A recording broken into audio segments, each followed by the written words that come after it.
Pangkalan TNI Angkatan Laut atau Lana Lampung memberikan bantuan mie instan beserta 1.000 porsi kepada masyarakat yang terdampak banjir di Kelurahan Pesawahan, Kota Bandar Lampung. Komandan Lana Lampung, Kolonel Laut P. Dwi Atmojo mengatakan pihaknya bersama Jala Senastri memberikan bantuan mie instan dan mengajak warga makan bersama dengan 1.000 porsi. Kegiatan Lanal Peduli ini pihaknya mengajak bersama untuk makan bagi masyarakat yang terdampak banjir, serta pemberian mie instan.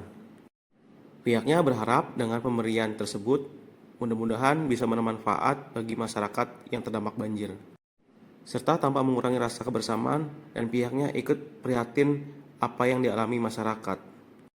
Pemberian bantuan ini akan berkelanjutan, yang mana ada 10 titik lagi ke depannya yang akan dilakukan pemberian bakti sosial tersebut.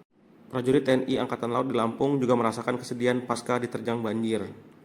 Apa yang selama ini dikeluhkan oleh masyarakat akan disampaikan kepada pimpinan dan pemerintah setempat.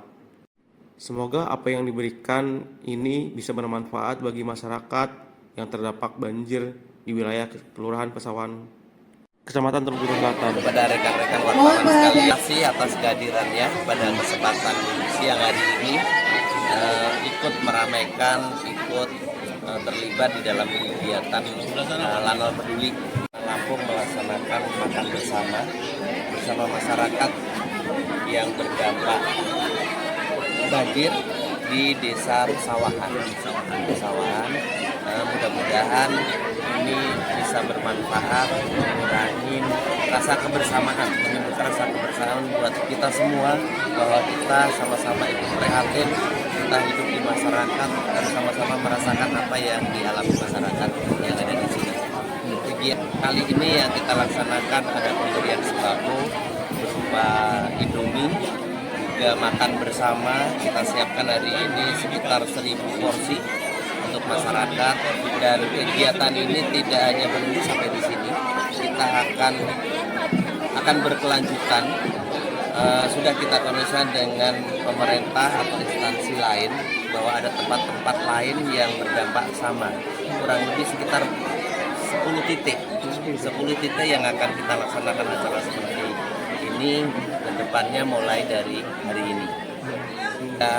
Korban yang terdampak, bahwa masyarakat yang saat ini terdampak merasakan kesusahan, kesedihan, itu bukan masyarakat sendiri, tapi kita pun sama-sama ikut merasakan apa yang menjadi keluhan, apa yang menjadi dari masyarakat, akan kita sampaikan ke pimpinan, ke pemerintah daerah, agar dampak seperti ini ke depannya tidak menjadi tradisi, tidak menjadi sesuatu yang berkelanjutan. Karena tadi disampaikan dari Bapak Lurah, ini kegiatan ini sering terjadi hampir tiap tahun.